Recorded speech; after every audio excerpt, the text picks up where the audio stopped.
Assalamualaikum warahmatullahi wabarakatuh. Innal hamdalillah nahmaduhu wa nasta'inuhu wa nastaghfiruh wa na'udzu billahi min shururi anfusina wa min sayyiati a'malina. May yahdihillahu fala mudilla lahu wa man yudlil fala hadiya lahu. Asyhadu an la ilaha illallah wahdahu la syarika lahu wa asyhadu anna Muhammadan 'abduhu wa rasuluhu amma ba'du. Fa inna khairal kalami kalamullah wa khairal huda huda Muhammadin sallallahu alaihi wasallam. وشر الأمور محدثاتها وكل محدثة بدعة وكل بدعة ضلالة وكل ضلالة في النار. Alhamdulillah, kita rafa'kan syukur kita kepada Allah Subhanahu Wa Taala yang mengumpulkan kita dalam majlis ilmu, yang masih lagi memberikan ruang, kekuatan dan kesihatan, kelapangan masa untuk terus hadir dalam majlis yang penuh kebaikan ini, dan kita mengharapkan agar Allah memberikan kita kebaikan dunia dan akhirat, dan Allah mempermudahkan bagi kita jalan ke syurga seperti mana yang Rasulullah sabdakan, man salaka tariqan yaltamasu fihi ilman sahhalallahu lahu tariqan ilal jannah. Barang siapa yang berusaha untuk mencari ilmu, maka Allah akan permudahkan baginya jalan ke syurga. Dan sudah tentu ya, janji Allah itu betul, dan sudah tentu ilmu itu adalah ilmu terutamanya fardu ain yang kita tekankan dalam pendidikan kita, ialah penekanan akidah, kerana akidah ini yang akan menentukan syurga kita ataupun neraka kita. Ya, akidah yang betul adalah akidah yang mengikut cara Rasulullah sallallahu alaihi wasallam. Kita kena terangkan benda ni dengan betul. Kerana apa? Kerana Rasulullah sahaja yang memahami apa yang Allah nak. Rasulullah sahaja yang menerima wahyu dari Allah, dan Rasulullah yang tahu bagaimana beriman kepada Allah seperti mana yang Allah arahkan. Oleh kerana itu firman Allah dalam surah Al-Baqarah, a'udzubillahi minasyaitonir rajim, fa in amanu bimithli ma amantum bihi faqad ihtadaw. Jika mereka itu beriman seperti mana kamu wahai Muhammad beriman, sesungguhnya mereka akan mendapat petunjuk. Jadi iman ini perlu clear, perlu jelas. Jangan sampai kita bertemu dengan Allah tidak faham arti keimanan kepada Allah, tidak faham beriman dengan hari akhirat, tidak faham beriman dengan Rasul, beriman kepada Rasul, na'udzubillah min zalik. Kerana ia adalah satu usul yang amat penting yang menentukan syurga neraka. Kita tak tahu, sayang ya, kita tak tahu dengan sebenar-benarnya. Okay? Oleh kerana itu, tuan-tuan dan perempuan yang dirahmati oleh Allah, istiqamah dalam siri menuntut ilmu, dan carilah, tuntutlah ilmu dengan guru-guru yang berpegang Quran dan Sunnah mengikut fahaman 3 kurun yang terbaik. Itu kaedah dia. Di zaman fitnah ini, menuntut ilmu dengan guru-guru yang memahami Al-Quran dan As-Sunnah mengikut fahaman 3 generasi yang terbaik. Ya, jangan tinggal kalimah yang terakhir.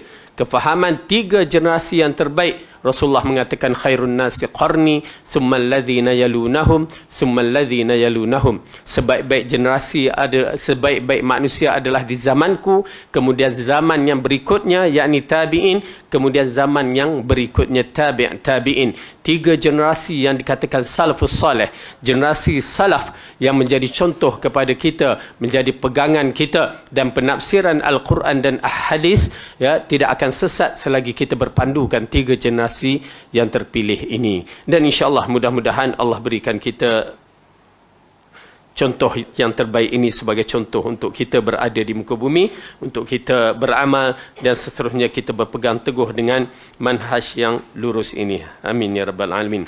Baik, kita lihat balik ayat yang pada dalam surah Al-Mutaffifin, yang masih lagi kita membicarakan bagaimana kitab As-Sijjin. Saya bacakan ayat ini dahulu, lepas tu kita akan tambah sedikit. A'udzu billahi minasy syaithanir rajim. Ayat yang ke-7. Kalla inna kitabal fujjari lafi sijjin wa ma adraka ma sijjin kitabum marqum wailun yawma'idhin lil mukaththibin alladzina yukadzibuna biyaumiddin وما يكذب به إلا كل معتد أثيم إذا تتلى عليه آياتنا قال أساطير الأولين كلا بل ران على قلوبهم ما كانوا يكسبون كلا إنهم عن ربهم يومئذ لمحجوبون ثم إنهم لصال الجحيم ثم يقال هذا الذي كنتم به تكذبون. Sekali-kali jangan curang, kerana sesungguhnya kitab orang yang durhaka tersimpan di dalam sijin. Tahukah kamu apakah sijin itu? Ialah kitab yang tertulis. Kecelakaan besarlah pada hari itu bagi orang-orang yang mendustakan, yaitu orang yang mendustakan hari pembalasan, dan tidak ada yang mendustakan hari pembalasan itu melainkan setiap orang yang melampaui batas lagi berdosa, yang apabila dibacakan kepadanya ayat-ayat kami, ia berkata, itu adalah dongengan orang-orang yang dahulu. Sekali-kali tidak demikian. Sebenarnya apa yang selalu mereka usahakan itu menutup hati mereka. Sekali-kali tidak. Sesungguhnya mereka pada hari itu benar-benar terhalang dari melihat Rabb mereka. Kemudian sesungguhnya mereka benar-benar masuk neraka. Kemudian dikatakan kepada mereka, inilah azab yang dahulu selalu kamu dustakan. Baik, pada pelajaran yang lepas kita telah membicarakan tentang As-Sijjin, ya, kitab yang ditulis yang kita telah terangkan secara terperinci bagaimana kitab yang dikata kitab Sijjin, kitab orang yang jahat ini, pada hari pertama setelah roh dicabut nyawanya, malaikat yang ada kiri dan kanan menunggu untuk menyambut roh itu. Dan kita dah cerita bagaimana kedudukan malaikat yang berada kiri dan kanannya, ya, dalam keadaan buruk, mukanya hitam dan bengis dengan berbau busuk, dan kain kafannya pun berbau busuk. Hadis itu telah diterangkan, kita telah terangkan pada pelajaran yang lepas, ya, hadis yang sahih ini yang diriwayatkan oleh Bara Ibn Azib. Maka pertama sekali kita beriman dalam situasi yang begitu. Kita takut kerana apa? Takut kita yang kena. Itu yang paling kita takut. Maka roh itu dimasukkan dan dibungkuskan di dalam kain kafan, yang mana kain kafan di sisi para malaikat kita tak dapat nak gambarkan, tetapi hadis menceritakan. Lalu malaikat ini membawa ke atas langit, kerana semua roh-roh manusia yang mati akan dipersembahkan di depan Allah dahulu.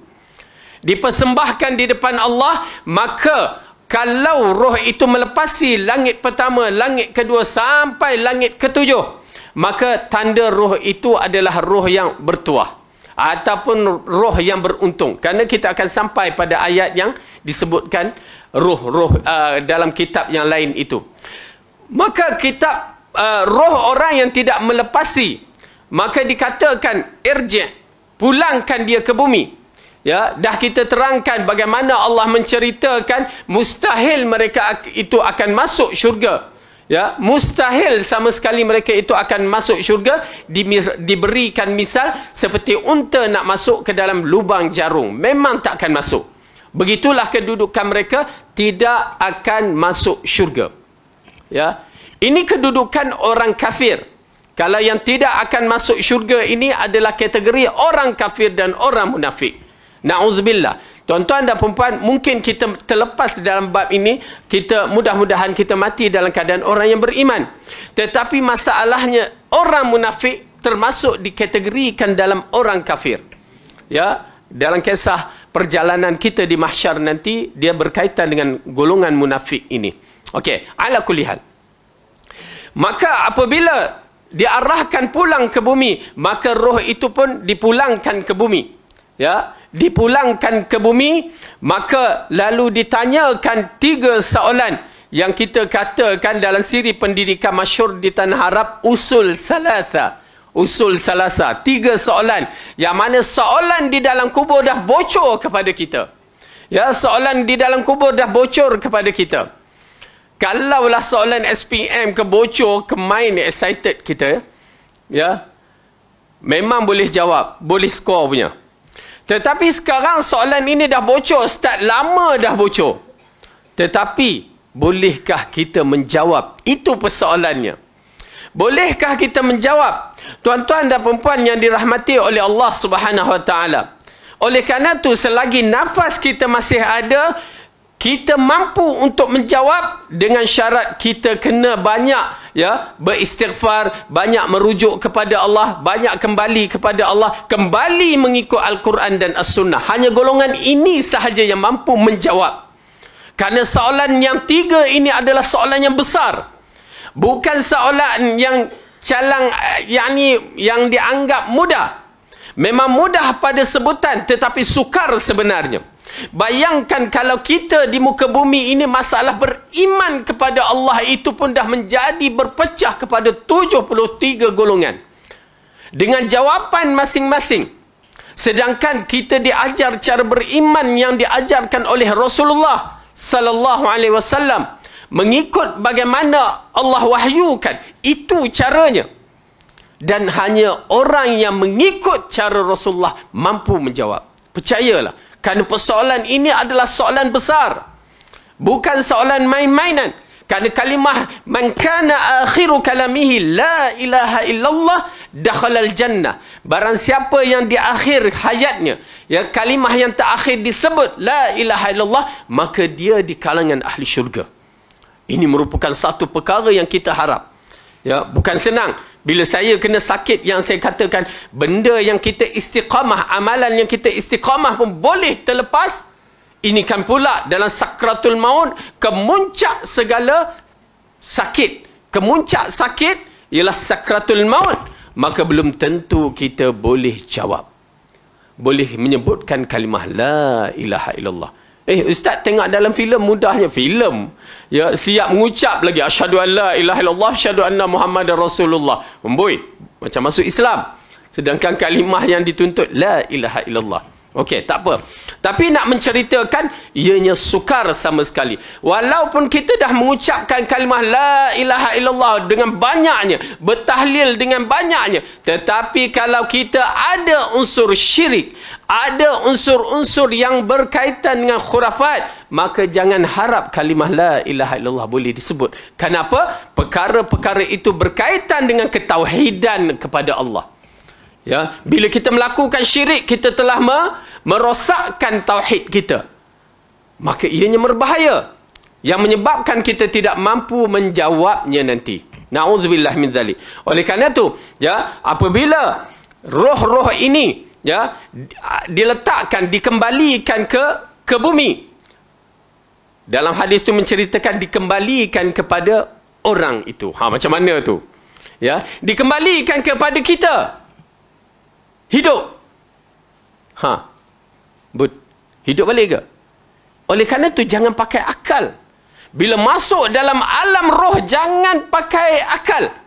Dia dah bukan kehidupan biasa. Masuk macam mana pun dia dah tak memfungsikan diri kita. Ya, dia tak akan membuat apa-apa pada diri kita. Dia tidak berfungsi dah. Melainkan roh itu yang diambil kira. Maka datanglah malaikat Munkar dan Nakir, maka ditanyakan 3 soalan yang disebutkan usul salasa, ya, usul asas kepada 3 perkara, yakni man rabbuka.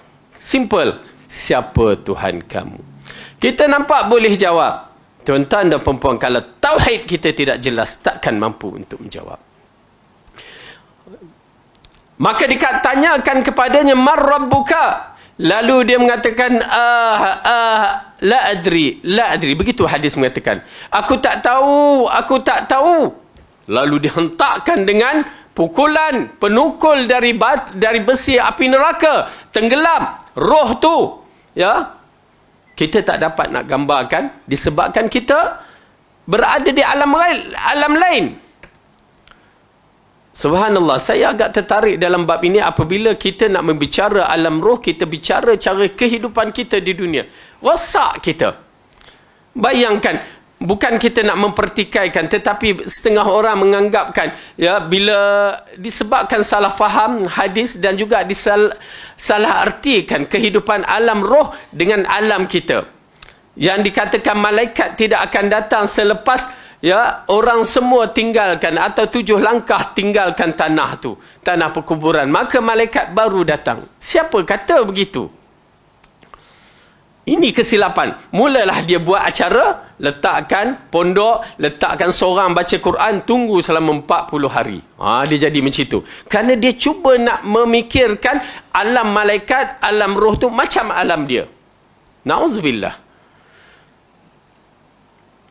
Sedangkan Rasulullah SAW selepas mengebumikan, ya, dikebumikan salah seorang sahabat, di waktu tengah kebumi itu dia mengatakan, istaghfiru li akhikum, ya, wad'uhu tsabat. Mohon doa kepada Allah, ampunkan dosa dia dan tetapkan dia. Kenapa? Al-an, sekarang ni dia disoal. Sekarang Rasulullah berada di atas tanah kubur tu, dia disoal. Belum lagi melangkah, dia disoal. Oleh kerana tu, saya ingatkan sangat-sangat bahawa persoalan alam ruh, alam kubur, alam ghaib sana jangan disamakan alam bumi. Dia memerlukan hadis yang kuat dan kefahaman 3 generasi yang terbaik. Tu je. Kalau kita mula main orang dalam kubur ni alim, maka dia mulalah dia doa dia pernah mustajab, kita berdoa pada dia. Habis. Ya, kita terjebak dalam masalah syirik. Clear syirik. Berdoa kepada orang yang dah mati. Mereka dah terpisah. 100% terpisah. Jangan sangka dia datang masyarakat kita, roh akan balik pada tiap-tiap akhir Ramadan ataupun Syawal, ya. Pernah dengar tak? Dia balik. Rejab. Saya pernah dengar dia akan balik pada akhir Ramadan ataupun Syawal. Tak tahu kenapa. Nak makan lemang ke apa roh tu? Kenapa? Dari mana datang tu? Ni dia persoalan dia. Persoalan ghaib. Dia masuk dengan begitu dahsyat. Na'udzubillah. Ya, oleh kerana tu tuan-tuan dan perempuan, bila kita membicarakan persoalan-persoalan begini, berhenti di atas dalil. Jangan guna akal nak masuk. Kalau guna akal, dia akan lari, maka akal kita bermasalah. Kerana kita tak mampu untuk membicarakan persoalan ghaib. Persoalan dalam tubuh badan kita pun kita tak mampu nak bicara. Apa enzim yang keluar dalam perut badan kita, apa yang berlaku pada perut kita, semua kita tak tahu. Tiba-tiba sakit je. Ya. Tiba-tiba nak bicara yang lebih jauh lagi. Okey.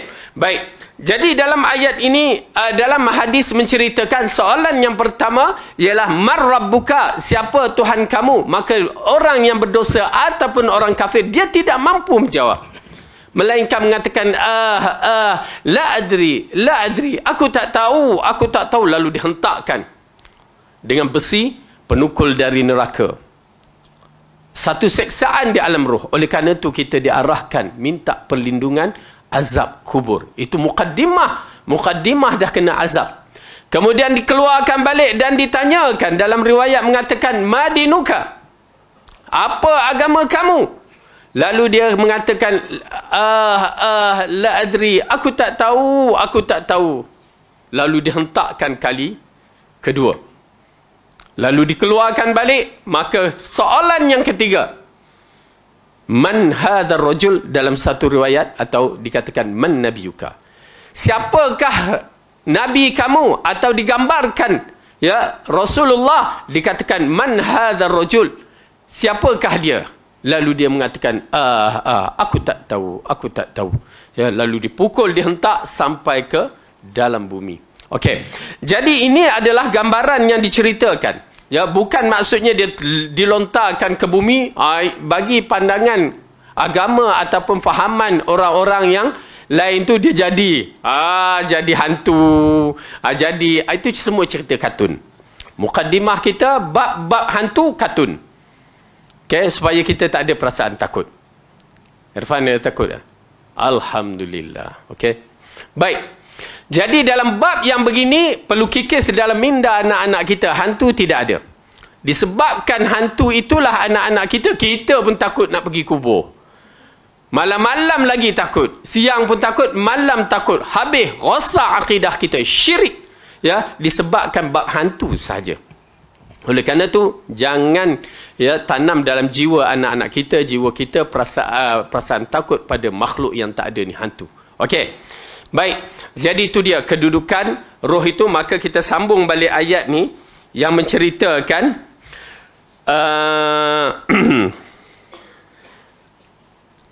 kenapakah mereka ini dimasukkan ke dalam kitab Sijin? Ya, kerana Allah ceritakan kemudian pada ayat yang berikutnya, wailun yawma idzin lil mukadzibin. Celakalah pada hari itu bagi orang-orang yang mendustakan. Okey. Di antara sebab yang menyebabkan mereka menjadi kafir, menjadi ingkar kepada Allah adalah mendustakan. Mereka mendustakan hari akhirat. Ya. Mereka mendustakan hari akhirat. Kalau ikut kita lihat ayat yang berikutnya itu. Ya. Alladzina yukadzibuna biyaumiddin.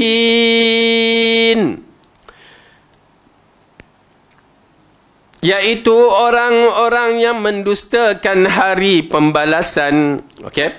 Ini dia.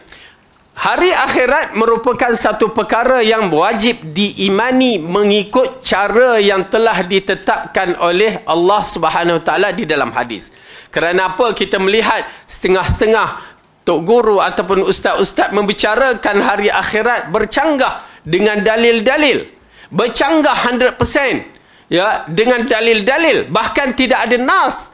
Mereka menggunakan akal mereka. Seperti golongan-golongan sufi yang mengatakan tok guru mereka akan berada di sebelah Rasulullah sallallahu alaihi wasallam. Ini merupakan fitnah, merupakan penipuan. Bagaimana dia boleh mengetahui alam ghaib nun di sana jika tanpa dalil? Dia tak mampu untuk membawakan dalil kerana tak ada. Tetapi mereka menggunakan kalimah-kalimah ini supaya orang-orang yang jahil dapat mengikut mereka. Ya, itu tujuan mereka. Ya, supaya orang-orang awam, orang-orang yang tidak ada ilmu dapat mengikut mereka, yang menjadikan mereka fanatik kepada tok guru tu. Nauzubillah min zalik. Syarr. Ya. Oleh kerana tu tuan-tuan dan puan-puan, kita ingatkan kembali bahawa setiap perbicaraan alam-alam ghaib mesti ada dalil yang sahih dari Al-Quran ataupun hadis-hadis yang sahih. Tak boleh lari. Kalau tidak, semua akan membicarakan alam ghaib ya dalam keadaan yang cukup menghairankan. Memang kita takkan dengar ya daripada hadis-hadis, takkan jumpa. Okey. Kemudian dalam bab tidak mempercayai alam akhirat ataupun hari kemudian ini, ia merupakan asas bagi akidah kita yang menyebabkan kita takut nak buat yang tak baik dan suka nak buat yang baik. Itu pasal orang yang tidak beriman kepada hari akhirat, dia akan buat apa yang dia suka. Ya, orang yang tidak beriman kepada hari akhirat, dia akan langgar banyak amalan-amalan yang diarahkan untuk dilakukan. Oleh kerana itu Rasulullah dalam siri mewasiatkan, menasihatkan kepada umatnya, man kana yu'minuna billahi wal yaumil akhir. Ucapan dia begitu, siapa yang beriman dengan Allah dan hari akhirat, maka falyakul khairan awil yasmut, berkatalah baik ataupun diam sahaja. Man kana yu'minuna billahi wal yaumil akhir. Rasulullah ulangkan kerana hari akhirat ini adalah hari yang benar, hari yang akan menentukan kita di kalangan ahli syurga ataupun neraka. Tuan-tuan dan perempuan, masa hidup inilah yang akan membezakan. Dah di akhirat nanti kita tak dapat nak buat apa-apa, kerana amalan kita yang akan meletakkan kita sama ada ahli jannah atau ahli nar, ahli syurga ataupun ahli neraka. Baik. Kemudian kalimah yang Allah berikan, kalimah wailul. Ya, kalimah ini adalah satu kalimah yang diucapkan sebagai satu celaan perbuatan itu. Misalnya di dalam hadis yang diriwayatkan oleh Imam Ahmad dan Nasai, Rasulullah mengatakan, bersabda, wailul lilladzi yuhaddits fayakdzibu liyadhikan nas wailul lahu. Celakalah orang yang suka berbicara hingga ia berdusta agar orang lain tertawa. Celakalah ia. Ini di antara perkara yang Rasulullah mencelakakan dengan menggunakan kalimah wail. Ya, wailul likulli humazatil lumazah, wailul lil mutaffifin. Okey, kalimah wail ini adalah celaka yang berat, satu kalimah yang dihukumkan kepada orang yang melakukan perkara yang tak baik. Oleh kerana tu dalam hadis ini Rasulullah mengatakan, celakalah orang yang suka berbicara hingga berdusta supaya orang lain ketawa. Ini prank ni, ya, perbuatan apa ya kita nak sebut, seluruh cara yang tak betul ni semata-mata nak menggelakkan orang, mengetawakan orang. Itu pasal kadang-kadang kita tengok dalam apa dia TikTok, ya, yang simple-simple tu, dia buat benda-benda yang begini. Sebenarnya na'udzubillah lah, kita cuba elakkan, tapi dah tertengok tu nak buat macam mana ustaz nak tahu kan. Okey, ala kulli hal, tapi kita mengatakan perbuatan orang yang berbuat itu berdosa. Dia berseluruh dengan cara yang begitu, apatah lagi dia mengaibkan orang tu, berdosa. Ya, untuk orang ketawa. Oleh kerana tu kita dalam siri nak berseluruh pun kena ada adabnya. Bukan main seluruh, ya, ada unsur penipuan, berdosa. Dan Rasulullah meletakkan kalimah wail, celakalah. Okey. Jadi dalam ayat ini mengisyaratkan orang-orang yang tidak beriman kepada Allah, maka tidak beriman dengan hari akhirat, maka dikategorikan orang-orang yang celaka. Na'udzubillah. Oleh kerana itu kita kena bicara diri kita, ya, apabila kita bersendirian, ya, kita teringat dosa, apakah tindakan kita? Bila kita tengok dosa, apakah tindakan kita? Bila kita teringat dosa, bagaimana keadaan kita? Semua itu diambil kira. Tuan-tuan dan perempuan, jangan kita sangka tak diambil kira. Diambil kira. Ya, apabila Rasulullah mengingatkan kepada kita, taubat itu nadim, ya, ataupun perasaan sedih itu, yang rasa bersalah, itu dah dikategorikan taubat sebenarnya. Tetapi ditambahkan dengan istighfar, ditambahkan, dia menjadikan tingkatan-tingkatan.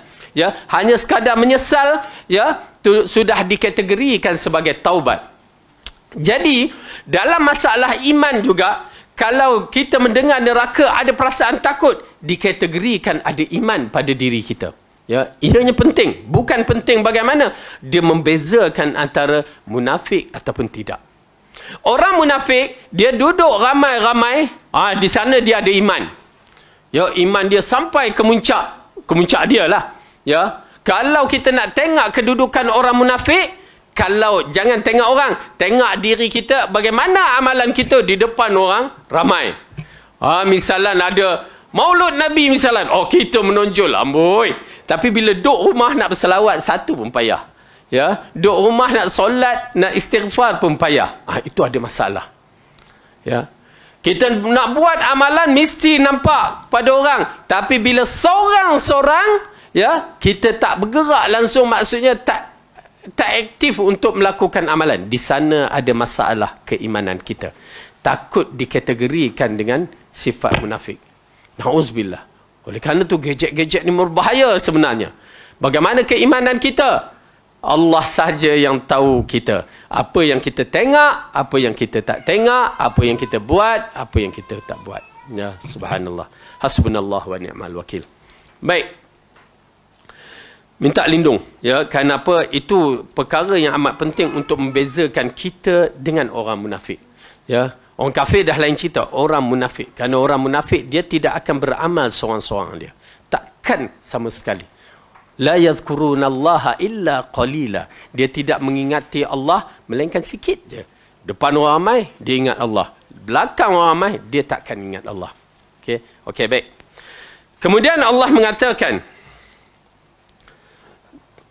wa ma yukadzibu bihi illa kullu mu'tadin asim. Dan tidak ada yang mendustakan hari pembalasan kecuali setiap orang yang melampaui batas dan berdosa. Yang dimaksudkan melampaui batas adalah dalam perbuatannya, yakni mengerjakan perkara yang diharamkan. Okey, kita telah bicarakan orang yang tak beriman dengan hari akhirat, dia tidak akan percaya kewujudan hari akhirat. Azab neraka dia tak percaya. Oleh kerana tu kita menyaksikan orang-orang kafir, dia buat apa yang dia nak. Dia buat berbagai-bagai perbuatan. Yang mana haram ke halal di sisi kita, dia buat. Bahkan haram di sisi dia pembuat. Ya. Oleh kerana tu kedudukan orang yang beriman dengan orang kafir, langit dengan bumi. Dan di sini ayat mengingatkan. Kerana apa? Orang-orang kafir dia sentiasa akan membuat kejahatan. Perbuatan yang tidak syar'i, kerana bagi mereka tidak ada hari akhirat pembalasan. Ya, mereka nak makan riba, mereka nak makan rasuah, tetapi kita orang yang beriman tidak begitu. Oleh kerana itu kedudukan orang yang beriman sebenarnya kuat, hebat. Tetapi bila kita dah terikut dengan perangai orang-orang kafir, na'udzubillah min dzalik. Kemudian Allah mengatakan, إذا تتلى عليه آياتنا قال أساطير الأولين. Yang apabila dibacakan kepadanya ayat-ayat kami, ia berkata itu adalah dongengan orang-orang yang dahulu. Okey. Ini adalah perkataan yang diucapkan oleh golongan-golongan kafir Quraisy, ya, yang mana mereka mengetahui bahawa syair mereka mengetahui bahawa Al-Quran itu adalah kalimah yang agung, yang mana dimasukkan dalam siri pertandingan kalah semua syair-syair Arab. Ya, waktu itu hanya letak surah Inna A'tainakal Kautsar sahaja. Dan mereka tahu kedudukan surah Al-Quran ini bukan ciptaan manusia dan bukan ciptaan Muhammad, kerana Rasulullah tidak reti menulis. Bagaimana nak menulis Al-Quran? Oleh kerana tu hikmah kepada yang kita kena faham, nampak Rasulullah lemah daripada penulisan. Dia tidak boleh menulis, tetapi itulah mukjizat, ya, khas untuk Rasulullah. Adapun kita kalau tak reti menulis, ada masalah. Ya, tak reti membaca, ada masalah. Tetapi Rasulullah tidak, merupakan darajat, kerana zaman itu adalah zaman ahli syair dan Rasulullah memikul Al-Quran itu yang mengatasi syair-syair Arab. Okey. Tetapi orang-orang kafir Quraisy mengatakan itu adalah asatirul awwalin, cerita-cerita dongeng. Masalahnya dia katakan cerita-cerita dongeng. Cerita-cerita dongeng ni berarti cerita-cerita tak logik. Cerita hanya sekadar syok-syok dengar aja. Macam kita cerita dongeng, cerita apa? Ya, Malaysia. Cerita kita, cerita dongeng. Tak ada cerita dongeng. Ya. Pak Pandai, Mak Andai, Sang Kelebai. Tu. Sang Kancil, Upin Ipin. Upin Ipin cerita kartun. Okey. Baik. Ala kulli hal, di sana ada cerita Israiliyat. Israiliyat pun terbahagi kepada dua. Dongengan dan cerita betul. Okey. Tetapi ini dia terus kata cerita dongeng. Ya. Ini satu penghinaan pada Al-Quran. Oleh kerana itu orang-orang kafir dia akan menentang Al-Quran bila dia tidak mengenali Al-Quran dengan betul. Dan orang Islam pun terikut-ikut dengan rentak orang kafir apabila dia tidak membaca Al-Quran, tidak menghayati Al-Quran, bahkan dia hina Al-Quran dengan berbagai ataupun dengan kategori-kategori tertentu. Misalnya mempermainkan ayat-ayat Al-Quran. Ya, digunakan di waktu kepentingan sesuatu. Ini di antara perbuatan-perbuatan orang-orang yang mengaku dirinya Islam dan ditafsirkan mengikut akal. Ya, ini semua berlaku pada zaman sekarang. Ya, zaman sekarang, na'udzubillah min dzalik. Okey, ala kulli hal. Tetapi bagi mereka yang Allah katakan di sini, wa ma yukadzibu bihi illa kullu mu'tadin athim idza tutla alaihi ayatuna qala asatirul awwalin. Okey, bila dibacakan kepada mereka ayat-ayat kami, lalu mereka mengatakan ini adalah cerita dongeng-dongeng orang dahulu. Ahli kitab, orang Yahudi orang kafir Quraisy mengatakan Rasulullah sewaktu dia pergi ke berniaga di Syam, dia bertemu dengan padri, ya, lalu dia ambil ilmu dari padri itu, ya, rahib, yang dikatakan rahib tu. Bagaimana seorang budak yang kecil pergi ambil daripada seorang yang besar, terus mencatatkan Al-Quran dengan begitu banyak. Jadi cerita-cerita itulah yang diberikan, dan sehingga kan mereka mengatakan Muhammad tidak membawa melainkan sihir belaka. Itulah ujian yang Rasulullah hadapi. Kalimah-kalimah yang dikutuk kepada Rasulullah, dikatakan kepada Rasulullah ahli sihir, ya, berbagai-bagai, disebabkan hanya Al-Quran. Dan kita kena faham bahawa Al-Quran itu adalah ikatan kita dengan Allah. Al-Quran itu akan menentukan di mana kedudukan kita juga di syurga. Al-Quran ini juga yang akan membantu kita pada menjawab soalan dalam kubur tu nanti. Nanti kita sampai pada ayat yang berikutnya, kita akan terangkan.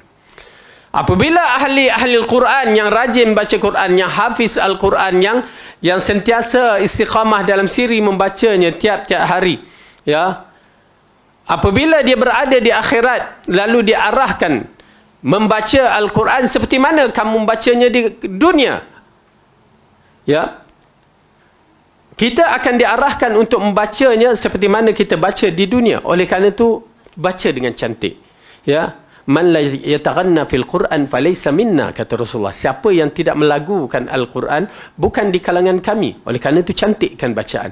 Walaupun suara kita tak sedap, kan, tak apa, baca. Okey? Maka di situ, apabila kita berhenti membaca, dikatakan kepadanya, irqi, naikkan bacaan kamu. Tuan-tuan dan perempuan, jangan biar kita tak khatam walaupun sekali. Ya, jangan biarkan. Lalu dikatakan irqi, naikkan bacaan kamu. Lalu kita pun baca. Baca-baca kita terhenti. Dikatakan irqi, naikkan lagi. Mana bacaan kamu? Maka dibaca. Maka dia terhenti. Maka dikatakan itulah tahap kamu di dalam syurga kamu. Berarti tingkatan kita dalam syurga dikaitkan dengan Al-Quran. Subhanallah. Jangan tinggal Al-Quran. Jangan tinggalkan Al-Quran. Ya. Ia adalah hubungan kita dengan Allah yang akan mengangkat darajat kita di dalam syurga ataupun tidak. Ibu ayah yang mendidik anak-anaknya membaca Al-Quran, bukan main lagu, ya. Dia didik anak-anak dengan Al-Quran. Kalau boleh hafiz Al-Quran, busyra baginya, khabar gembira. Apa dia? Mak bapaknya akan dipakaikan mahkota, ya, mahkota dari yaqut ataupun apa, mahkota dari permata-permata yang mahal, yang mana dia bertanya, ya Allah, mana datang mahkota ini? Lalu dikatakan, ini disebabkan anak-anak kamu yang membaca Al-Quran yang kamu didik. Ini kelebihannya. Ya, tak kira lah hafiz ataupun baca Al-Quran. Itu pasal saya nasihat kepada kita yang ada anak-anak kecil, biar Fatihah tu datang dari mulut kita. Fatihah tu kita ajar, kerana ianya dibaca dalam solat sampai ketua, ya, kita akan dapat ganjaran pahala. Jangan bagi kat ustazah-ustazah, ustaz-ustaz tu dulu. Tak, kita baca. Waktu nak tidur tu baca. Bun, baca. Bismillah, kuat-kuat. Ya, penting bagi saya. Kita ada anak kecil dulu kan. Kita tahu. Ya. Waktu 2 tahun dah hafal ayat kursi tu. Terkejut kita. Dah hafal. Disebabkan kita baca tiap-tiap malam sebelum tidur baca. Ya. Baca sekali tu terbatuk, disambung. Kita dengar dia. Terus baca. Sampai habis. Itu baru 2 tahun. Berarti Fatihah kita baca, dia akan sambung. Penting biar dia hafal daripada mulut kita. Besar pahala. Lepas tu dia ajar cucu anak dia, kita dapat pahala. Ya. Okey, baik. Kita lihat lagi dalam ayat ni. Allah berfirman lagi. Kalla bal rana ala qulubihim ma kanu yaksibun. Sekali-kali tidak demikian. Sebenarnya apa yang selalu mereka usahakan itu menutup hati mereka. Okey. Dalam ayat ini Ibnu Katsir mengatakan, Allah berfirman, kalla bal rana ala qulubihim ma kanu yaksibun. Sekali-kali tidak, bahkan apa yang mereka kerja telah menutupkan hati mereka. Yakni perkaranya bukanlah seperti dugaan mereka, dan bukan sebagaimana ucapan mereka bahawa Al-Quran ini hanyalah dongengan-dongengan orang yang dahulu. Yang benar Al-Quran adalah firman Allah dan wahyunya yang diturunkan kepada Rasulnya Muhammad. Yang menghalang hati mereka itu untuk beriman kepadanya adalah ar-rain. Apa dia? Karat dan kotoran yang menyelimut hati mereka kerana banyaknya dosa dan kesalahan. Okey. Kalla bal rana ala qulubihim. Dalam ayat ini mengisyaratkan kepada kita bahawa hati kita ini boleh dikotorkan, dikaratkan. Kalimah ini dikatakan karatkan. Hati kita Allah telah berikan cukup cantik. Apabila dalam hadis mengatakan anak Adam ini dilahirkan ala fitrah, di atas fitrah. Mak bapaknya yang akan meyahudikan atau memajusikan atau menasranikannya. Okey? Jadi fitrah itulah Islam. Itu pasal Rasulullah tak sebut alal Islam. Lepas tu, tetapi disebutkan ala fitrah, itulah Islam, dan mak bapak yang akan mencoraknya. Okey. Menunjukkan hati kita tu bersih. Kemudian, hati kita yang bersih ini, dia akan berlaku kekotoran dengan dosa-dosa. Bayangkan Hajarul Aswad, yang asalnya Rasulullah mengatakan Hajarul Aswad turun ke muka bumi dari syurga, putih melepak. Tetapi disebabkan dosa-dosa anak Adam, dia terus jadi Hajarul Aswad. Asalnya Abyadul Aswad. Ya, batu yang putih. Tetapi dosa anak Adam menyebabkan jadi Hajarul Aswad. Tak mana Hajarul Aswad tu pernah kita tengok? Ya, Abu Wais, tak mana Hajarul Aswad? Bulat tu ke? Ya, okey. Dia pasal zaman dah berubah. Pada satu ketika dahulu ia besar, tetapi akhirnya jadi serpihan yang kecil. Ada tujuh ketul aja dalam tu. Ya, diletakkan dalam bekas yang besar, yang putih daripada perak tu. Lepas tu dalam tu hitam kan? Dia biji-biji kecil aja. Dalam 7 biji kalau tak salah. Itu dia Hajarul Aswad. Ya, dah disebabkan peristiwa Hajarul Aswad ni berbagai-bagai, maka pecah tinggal kecil itu. Dosa-dosa anak Adam menghitamkan. Dah hitam tu, Hajarul Aswad boleh nak putih? Tak boleh. Subhanallah ya. Hajarul Aswad dia tak boleh nak direndam ke ambil, kecuali kalau cat lah. Maksudnya nak putihkan balik sebagaimana original tu tak boleh. Sebab apa? Dosa anak Adam. Dosa apa tu? Subhanallah. Hajarul Aswad ini dicium oleh orang-orang terdahulu. Dengan dosa syirik-syirik mereka tu, mencium Hajarul Aswad. Yalah, waktu zaman sebelum Rasulullah diutuskan, mereka dalam keadaan musyrikin, tetapi mereka tawaf, mereka cium Hajarul Aswad, mereka buat haji, ya, buat umrah, buat korban, tetapi dalam keadaan syirik. Jadi ianya menjadi hitam. Nampak tak? Tuan-tuan dan perempuan, dosa yang paling berat yang akan menghitamkan hati kita, ya, adalah dosa syirik. Okey, kita lihat hadis Rasulullah sallallahu alaihi wasallam. Baginda bersabda, "Innal 'abda idza adnaba dhanban kanat nuqtatun sauda fi qalbihi, fa in taba minha suqila qalbuhu, wa in zada zadat, fadzalika qaulullah kalla bal rana ala qulubihim ma kanu yaksibun."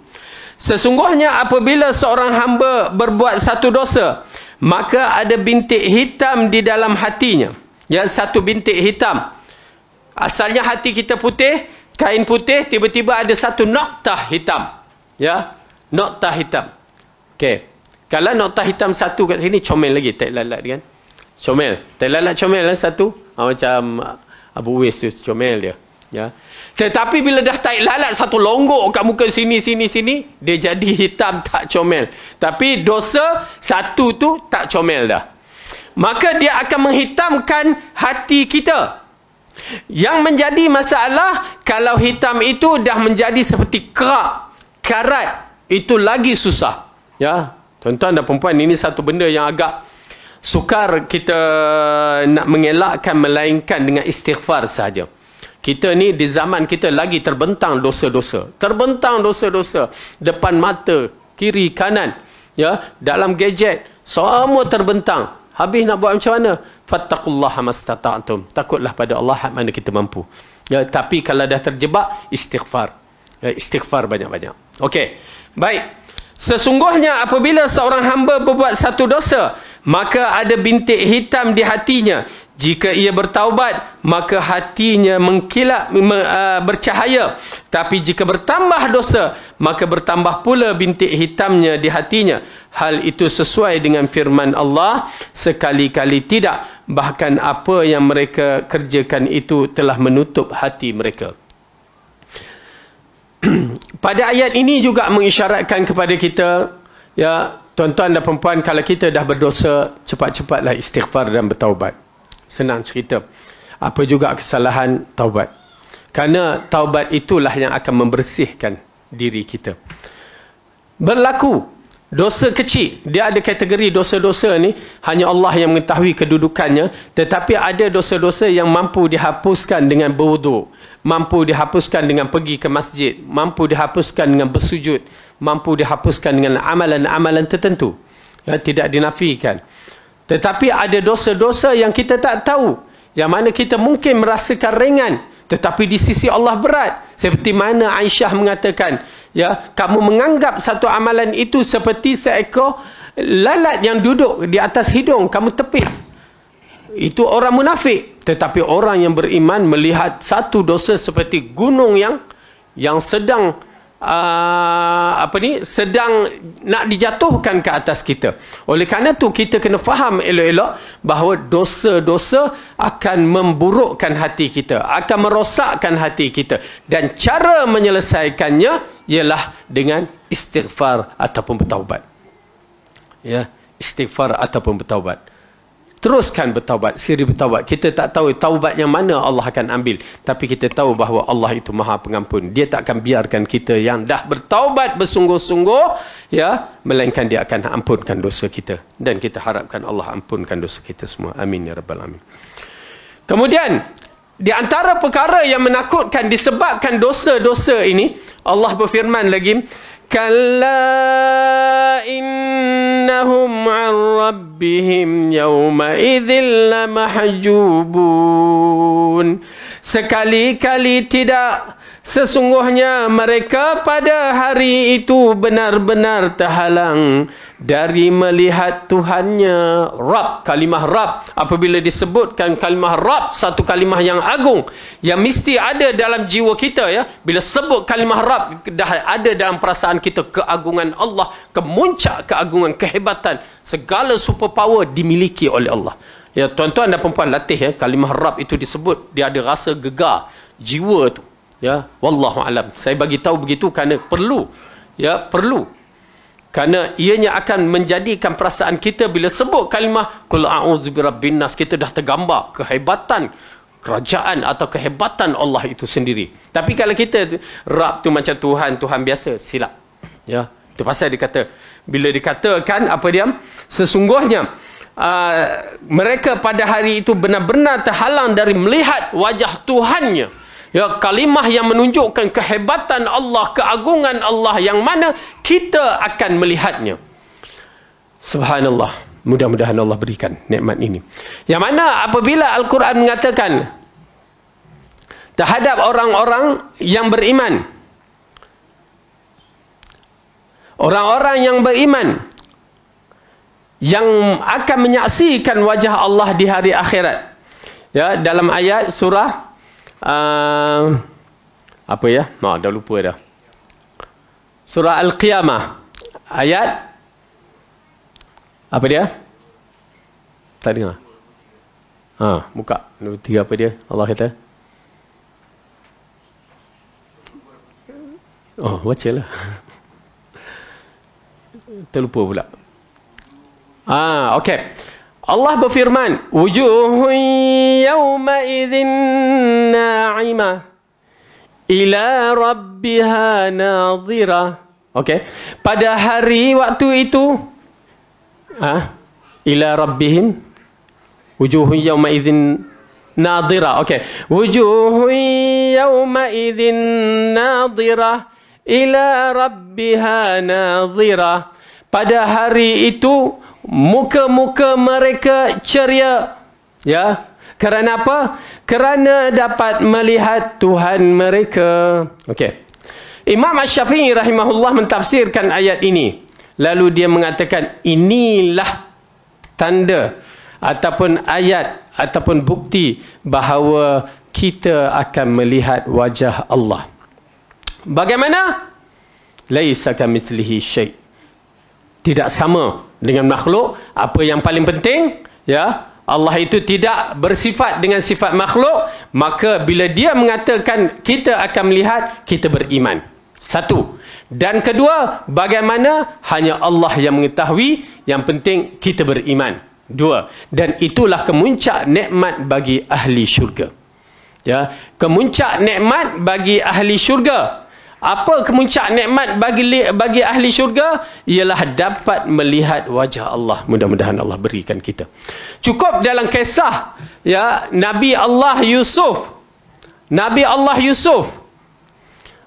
Bagaimana kedudukan wajah Nabi Allah Yusuf?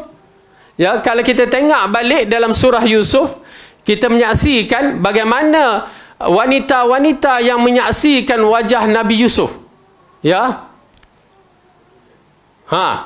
Sampai terpotong tangan jari itu kerana kecantikan, kehandsoman. Ya. Nabi Yusuf itu tak rasa nak menceritakan bagaimana sesuatu yang bermain dengan mata kita jadi asyik, kita tak perasan.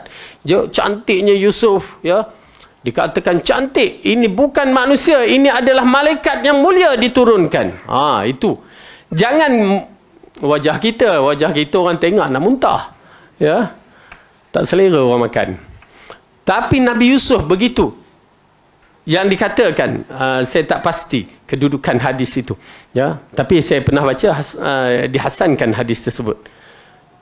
Kecantikan Yusuf dan Rahil ibunya, ya, separuh kecantikan Adam. Ya, separuh kecantikan Adam. Boleh gambar Adam macam mana? Nabi Adam. Oleh kerana itu Adam dijadikan di dalam syurga. Cantik. Silap-silap kalau Adam muncul pada zaman sekarang, bukan potong tangan. Tu dia potong tengkuk semua. Cantik. Dan ahli syurga cantik. Itu janji Allah kepada kita. Ahli syurga cantik. Walaupun muka pada hari ini setengah tu poyo je kan. Muka. Tapi di sisi Allah, mereka itu akan menjadi orang yang paling cantik. Kerana ahli syurga dikatakan semua cantik. Sehingga kan wanita-wanita mengatasi bidadari-bidadari syurga. Ya.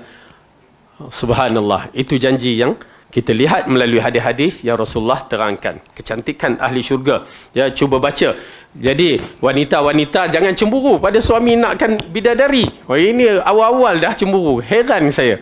Ya, kita cerita buat bidadari, boleh ada pula jemaah perempuan yang cemburu. Ya, kenapa nak cemburu? Syurga kan. Okay, kalau nak cemburu kat sana nanti tak apa. Dunia jangan. Ala kulli hal, memang di sana tidak ada cemburu. Allah cabutkan perasaan cemburu itu. Ya. Nak menceritakan ahli syurga, wanita-wanita syurga, bidadari, cuba tengok. Dan itu kiasan kepada wanita-wanita yang beriman yang akan duduk dalam syurga. Oleh kerana itu yang Rasulullah kata Sayyidatul Ahlil Jannah, ketua wanita-wanita syurga, ya, menunjukkan bidadari juga termasuk dalam orang yang bawah daripada wanita-wanita ahli syurga ini, seperti Khadijah, Maryam, Asia, dan seorang lagi siapa? Fatimah. Ya, ini dia Sayyidatul ketua-ketua wanita di dalam syurga. Baik. Kemudian Allah menceritakan dalam ayat ini bahawa sekali-kali tidak, sesungguhnya mereka pada hari itu benar-benar terhalang dari melihat Tuhannya. Yakni pada hari kiamat, mereka mendapat suatu tempat yang tinggal di penjara Sijin. Di samping itu pada hari kiamat, mereka terhalang dari melihat Rabb mereka dan Sang Pencipta mereka. Imam Abu Abdullah Asy-Syafi'i berkata, dalam ayat ini terdapat satu dalil bahawa orang yang beriman akan melihat Allah pada hari itu. Dan mudah-mudahan kita semua dapat melihat Allah. Amin ya rabbal alamin. Kemudian Allah mengatakan, "Tsumma innahum lasalul jahim." Kemudian sesungguhnya mereka benar-benar masuk neraka. Yakni di samping mereka terhalang melihat wajah Ar-Rahman, mereka juga dimasukkan dalam kategori penghuni neraka. Ya, mereka itu dimasukkan dalam penghuni neraka, lalu dikatakan summa yuqalu hadzal ladzi kuntum bihi tukadzibun. Kemudian dikatakan kepada mereka, inilah azab yang dahulu selalu kamu dustakan. Okey. Jadi ayat ini mengisyaratkan kepada kita orang yang mendustakan berkaitan dengan hari akhirat, maka ianya akan dimasukkan ke dalam neraka kekal abadi. Ini bagi pendusta-pendusta hari akhirat. Walaupun dia mengaku dirinya beriman, saya beriman, tapi saya tak percaya. Ya, sekarang ni fitnah besar. Ya, saya menyaksikan seorang lelaki, Wasim, apa nama dia? Wasim, seorang imam di Masjid Dubai. Subhanallah, dia berbicara lantang. Tidak takut kepada Allah, kalimah-kalimah kufur yang keluar daripada mulutnya. Ya, tidak beriman dengan para sahabat. Ya, tidak meletakkan sahabat pada tempatnya. Dia kata hanya Rasulullah saja, yang lain dia tolak. Iaitu imam. Ya, bahasa Arab. Ya, oleh kerana itu berhati-hati. Kerana subhanallah, ya, itu pasal petunjuk kita kena, kalau dah dapat, berpeganglah sungguh-sungguh. Ya, hatta orang Arab pun begitu. Na'udzubillah, jangan sampai kita ni seperti Abdullah ibnu Ubay ibnu Salul, ahli kitab yang ada di depan Rasulullah. Depan Rasulullah kafir, tidak beriman. Subhanallah, jangan sampai begitu. Ya, cukup kita alhamdulillah ada hikmah, walaupun kita tidak ada di zaman Rasulullah, kita berada di akhir zaman, tetapi kita boleh beriman dengan Rasulullah, beriman dengan risalahnya. Itu yang paling penting. Dan mudah-mudahan Allah berikan petunjuk kepada kita, dan Allah berikan kita di satu hari nanti di akhirat dapat melihat wajahnya. Amin ya rabbal alamin.